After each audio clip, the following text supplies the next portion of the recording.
Al-Kadriyar sisters regain freedom after 19 days in captivity. Gunmen open fire on vehicle, abduct man along airport road, Abuja. Survivors of Ibadan explosion narrate ordeal as rescue efforts continue. On the foreign scene, 10 dead as Israeli strike hits residential building in Damascus. Hello and welcome to Trust News Update. I am Abdurrahman Omar. Thanks for joining.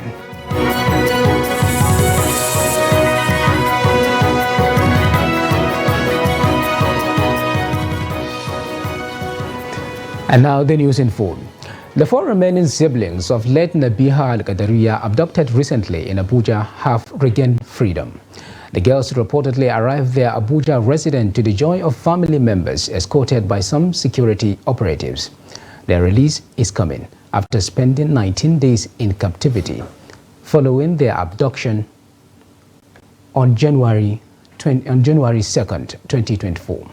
The four victims are Najiba, a 500-level quantity surveying student, her younger sister Nadira, a 300-level zoology student, both of the Ahmadu Bello University, Abuja, and their twin sisters, Habiba and Hasina. Uncle to the girls, Sheriff Dean, confirmed the development to Daily Trust correspondent in a telephone chat on Sunday morning.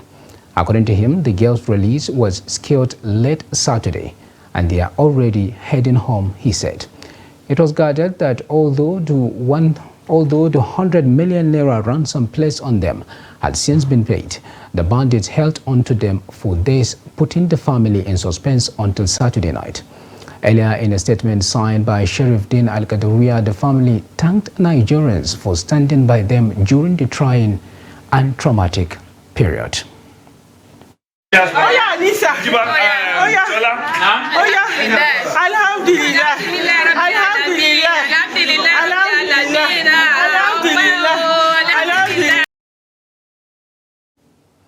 And now, barely 24 hours after gunmen raided an army estate at Kurudu on Thursday and whisked away a lawyer's wife and his mother-in-law, gunmen again attacked another residence along Airport Road, Abuja, after opening fire on his vehicle. The incident reportedly happened around 8:12 p.m. on Friday when the victim, identified as Abdullahi Sabo, was driving with his wife at Sabalupe Airport Road. It was gathered that gunmen inside unmarked golf car opened fire and deflated the tires of the car and whisked away the occupant. One of the victim's neighbors, Daromola Joseph, in a telephone chat confirmed the abduction of the victim, adding that the victim's wife managed to escape. The FCT has seen an increase in cases of abductions in the past weeks, raising concerns about the safety of the nation's seat of power. Meanwhile, a police officer has been killed and one other injured after some bandits attacked police officers at their duty post at Saki Jiki village in Bazari local government area of Katsina State. Reports say the attack took place on Thursday at about 8 p.m. when they stormed the village deceptively dressed in hijabs. The police public relations officer Abubakar Sadiq also confirmed the attack in a statement on Friday, stating that the officers responded bravely and successfully repelled the attack. Katsina is one of the states in the northwestern region that is affected by banditry.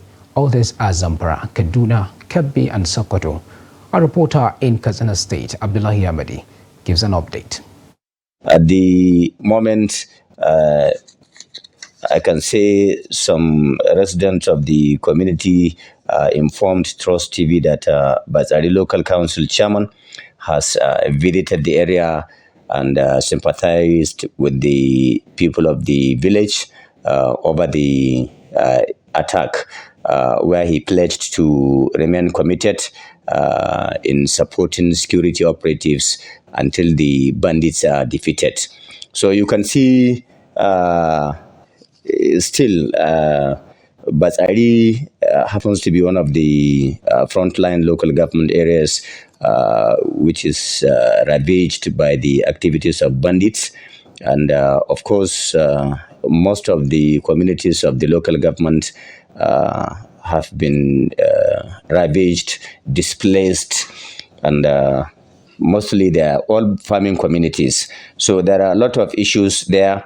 And in other locations across Katsina State, you understand that almost on daily basis, you receive a report of attack in communities of Damusa, Safana, Faskari Sabo, Dandimi, and some parts of other local government, all in Katsina State, even though they are all frontline local government areas where activities of bandits have reached a significant level, where we can say it's unfortunate that despite all efforts being made, this issue of banditry continue to escalate, continue to persist, and we can understand that at the moment some of the communities are mobilizing themselves to confront this issue, and of course continue to synergize with security operatives to ensure that activities of banditry in Katsina State is fully dealt with. Now, in the meantime, the Taraba State Police Command says it failed a kidnap attempt by kidnappers in Angwan Baraya, Serkin Dawaki Ward, near the Galadima of Muri Palace. According to the command, the gunmen who engaged the police in a gun duel but fell to the superior firepower of the police, which left 4 of the kidnappers dead, attempted to abduct a ward head known as Ardo in the area. Now to the rest of the report. Angwan Baraya of Serkin Dawaki is one of the oldest areas in Jalingo, the Taraba State capital, where most of the traditional rulers of Jalingo reside, including the Galadima of Muri. The incident occurred on Saturday, January 13, around midnight, when the gunmen in their numbers stormed the village and began shooting sporadically. The shooting drew the attention of security personnel, who immediately mobilized to the area, while the gunmen made their way to the resident of the arson, who was the target of the failed abduction. In the ensuing gun duel, 2 of the terrorists were neutralized, while 2 others who fled the gunshot injuries later died. The Galadima of Muri, Muhammad Tukur, applauded the security personnel for foiling the kidnap attempt and urged them to remain resolute in the fight against insecurity in the area. Of all the kidnapping that is happening in Jalingo, that of yesterday was different, because it hardly for people of Jalingo that did not had the gunshots that took place yesterday. So it was it was like we are in the war front. In fact, the military must be commended. We thank them. We are happy that what they have did, and as Oliver Twist, we will ask them more to do more for us. The Taraba Police Public Relations Officer, Abdullahi Usman, said, while 3 of the kidnappers died on the spot, 2 corpses of the gunmen who fled the gunshot injuries were later found in the bush, adding that 23 of the attackers were arrested. On receipt of this distress call, the Command CP deployed operatives of the Jalingo Division under the DPO. They respond immediately. With this swift response, they were able to rescue some of these victims, like the Ardo and 2 of his kids, children. And on the process, we were able to gun down 2 of these kidnappers in the gun duel, where they have a kind of return fire, but because of firing power of the police officers in there, they were powered. 2 of them were gunned down. We succeeded in gunning down 2 of them. And at the time of the report, the Command CP also deployed more men of the anti-kidnapping, also the striking force. We are on manhunt to make sure that those that were kidnapped were rescued alive and returned to their families. He sued for cooperation from residents in terms of information sharing to ensure that incidents of this nature are reduced to the barest minimum. Now, the Taraba Command of the Nigeria Security and Civil Defense Corps (NSCDC) has arrested 2 suspects over attempts to traffic 16 children. The suspects were arrested on Thursday at the Jalingo Main Motor Park, where the 16 children heading to Benin in another state. State NSCDC Commandant Adamu Salihu told newsmen on Saturday in Jalingo that the suspect gave their names as Daniel Madin and Federation Marcus. Salihu said the victims aged between 10 and 16, comprising 5 girls and 11 boys, were taken from Zinc and Bali local government areas of the state. The commandant said preliminary investigations revealed that the suspects were part of a bigger syndicate that specialized in trafficking underage children with the promise of a brighter future in Edo. He, however, said such children were often forced into dehumanizing jobs and the proceeds of such jobs confiscated from them by their handlers. In another development, as such, an investigation on the cause of Tuesday's blast in Bodeja continue, with the announcement of relief items for victims by both the state governor, Seyi Makinde, and President Bola Tinubu. Residents have continued to share their experiences in the blast with Trust TV. While many have called for severe sanctions for those found culpable, others are yet to recover from the aftermath of the blast. The report. As residents of Ibadan still grapple with the unexpected explosion, some of them have called on the state government to provide adequate support in the areas of feeding, accommodation, psychological support and rehabilitation to assist victims of the unfortunate incident. The one woman that is inside that day just went out. Before she come back, everything happened. Who is the woman? She's my brother's wife. Doesn't see anybody. Just yes. Don't see anybody to ask us say where we are going to live. We don't see anybody. So when we reach our house, my madam wife, he caught by leg, the house help. Maybe we just saw her yesterday, already died. So it's for our forerunner, RAV4, and my own Jeep, Ford Edge. That's how this happened. The Commissioner for Health in Oyo State, Oluwaserimi Ajetumobi, said 77 people were injured with 5 deaths recorded, while some dismembered bodies were also found. Some have had surgery. A woman that had fractured had had surgery and she's stable. In University College Hospital now, we have about 5 still on admission. Then at Redeemers, we have 6 on admission. And the director, I just left Redeemers to check on our patients. And the director said later today, 4 will be discharged.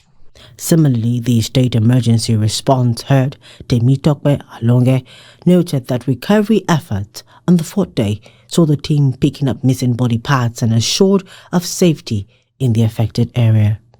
Working very hard to get to Ground Zero by Monday. Ground Zero meaning we will have cleared off all the rubbles and taken away any hazardous waste that is at the site of the incident. Meanwhile, Governor Seyi Makinde, while calling for calm and cooperation among the citizens, pledged to provide adequate shelter and sort the medical bills of the victims of the blast. Also, let me use this opportunity to appeal to anyone still staying in any of the houses within 250 meters of Ground Zero to move out to government provided accommodation until we check the structural integrity of the buildings in this area. Well, at the same time, unscrupulous elements who may want to take advantage of this disaster to carry out any form of looting should be warned. As many residents continue to ponder on the aftermath of the incident, some have said sanctions for erring minors and early detection will prevent such incidents in the future. This is News Update on Trust TV. Coming up ahead, we take a look at the delectable Chuku cheese faces scarcity as the closure of the Nigeria-Niger border impacts its availability in the markets. Details of that and more after the break. Do stay with us. And welcome back. If you are just joining us, this is the News Update on Trust TV. And here is a recap of some of our top stories. Al-Kadriyar sisters regain freedom after 19 days in captivity. And gunmen opened fire on vehicle, abduct man along Airport Road, Abuja. Now to more stories. The National Agency for Food and Drug Administration and Control, NAFDAC, says it is investigating a viral social media post alleging that a woman fried plantain chips using oil adulterated with polythene.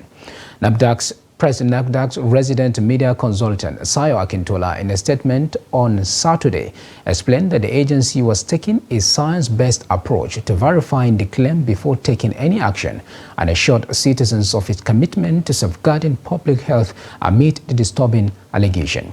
According to the viral post, a woman allegedly melted about 5 pieces of Olonka rubber, also known as polythene, into oil before grating plantain to make chips. According to NAFDAC, the post began circulating before the date the practice was supposedly observed without indicating the geographical location, adding that it will conduct a necessary laboratory investigation into the claim. The statement advised citizens to only purchase goods from reputable sources while checking for NAFDAC registration numbers on product labels. It urged Nigerians to be wary of products with suspicious packaging, objectionable smell or color, as well as unrealistically low prices. Atiku, a locally cheese made from camel or cow milk, is popular in some states in northern Nigeria bordering Niger Republic, like Katsina. Atiku is substantially imported from Niger Republic, though some insignificant percentage is processed and produced locally in northern Nigeria. The delicacy is, however, becoming increasingly scarce and expensive, with many people attributing this to the Niger border closure. Abdullah Yamadi completes the report. Atiku cheese, made from camel's milk, is rich in calories, protein, calcium, and fat. It is commonly consumed in states like Katsina, Sokoto, Zamfara, Kano, and Jigawa. Some eat atiku with dates to give a sweet taste. The importance of taking atiku cheese is very important in the benefit for those that wants to increase in weight. But for those that have already, they are obese or they have overweight, it's not advisable for them. So it's good to be taking it in order to have strong bone, strong teeth, and especially in children. At the moment, this rich delicacy is gradually disappearing since the border closure as part of sanctions imposed on Niger Republic by the Economic Community of West African States, ECOWAS, after military intervention in the country. Traders also attributed its scarcity to rising cost of production and inflation, coupled with continuous devaluation of the naira, making its price higher beyond the reach of the ordinary Nigerians who are to find what to eat. As it is at the moment, it is difficult to cross the borders to transact any business, and this is affecting businesses in both countries, not only Niger Republic. More so, our businesses are collapsing every day, and this is dangerous to the government and the people as well. The major difficulty we face is the exchange rate. The Nigerian currency is devaluing on daily basis. As such, it is difficult to predict what the price will be. At the moment, we have atiku for 500 up to 1,000 naira, which before now was sold at 350 or 400 naira.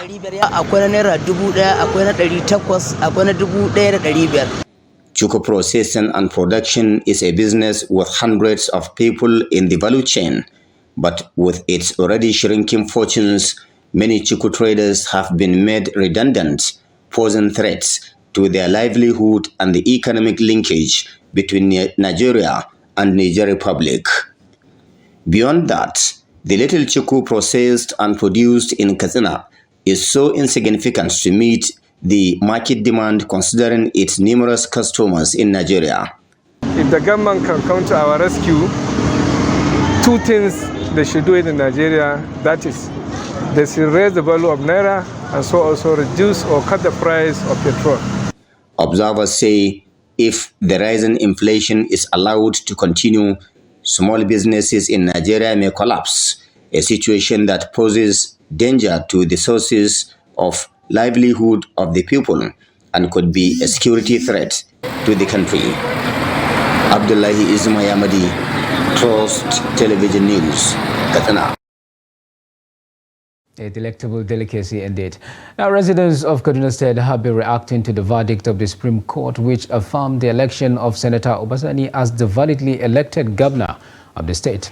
Trust TV's Bello Musa, who spoke to the residents, report that stakeholders are divided in their response to Friday's verdict of the nation's top court. Report. And now, away from Nigeria, an Israeli strike on Damascus on Saturday killed at least 10 people, according to a war monitor. The British-based monitor, with a network of sources inside Syria, said the targeted neighborhood is known to be a high-security zone and home to leaders of Iran's Islamic Revolutionary Guard Corps, IRGC, and pro-Iran Palestinian factions. The mid-morning strike, which caused a large plume of smoke to blow into the sky, was also reported by Syrian state media. An AFP correspondent at the scene said the destroyed building was cordoned off with ambulances, firefighters and Syrian Arab Red Crescent rescue teams, all present at the site. Civil defense were busy searching for survivors under the rubble of the totally collapsed building, he said. The Mazar area is also home to the United Nations headquarters, embassies and restaurants. Now finally, on sports news, Al-Hassan Yusuf is expected to miss Nigeria's Group A clash with Guinea-Bissau on Monday. Yusuf is yet to fully recover from the thigh injury he sustained in the Super Eagles opening fixture against Equatorial Guinea at the 2023 Africa Cup of Nations. The 23-year-old also failed to recover in time for Nigeria's 1-0 victory against Cote d'Ivoire on Thursday. The Royal Antwerp midfielder is expected to be available for the next game in case the Super Eagles make it to the round of 16. The Eagles will first do Joters in their last group game at the Felix Chapiot-Bogny Stadium in Abidjan on Monday. They need just a point from the game to guarantee a place in the round of 16. And with that sports news update comes the end of Trust News Update. Do not forget to follow us across all our media platforms and our YouTube live stream for more news programs and documentary. I am Abdurrahman Omar. Thanks for watching. Bye for now.